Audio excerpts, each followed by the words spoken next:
Azərbaycanda ictimai-siyasi sabitlik yaratdı. Əmin-amallıq yaratdı.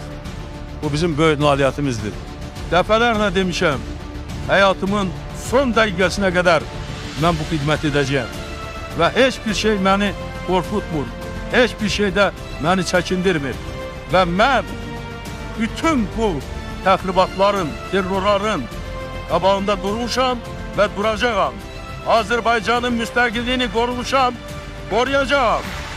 Əgər hansı bir namərd gülləsi, hansı bir terrorçu gülləsi məni həyatdan götürərsə, mənim özüm də, mənim evlatlarım da müstəqil Azərbaycanın yaşaması yolunda qurban olmağa hazırım.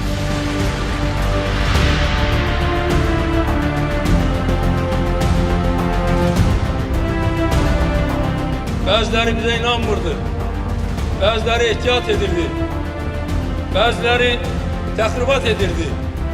Ancaq biz bütün sınaqlardan çıxdıq, bütün çətinliklər aradan qaldırdıq, bütün bizə göstərilən müqavimətlərə sinə gərdik və verdiyimiz sözə əməl etdik.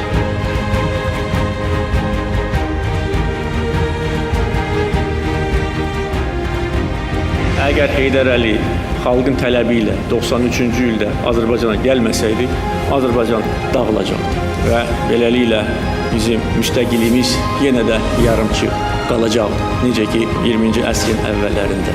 Heydər Əliyevin hakimiyyətə gəlməsi əlbəttə ki, tarixi hadisədir və bugün biz onun yolu ilə gedirik. Onun qoyduğu siyasət bugün yaşayır, zənginləşir.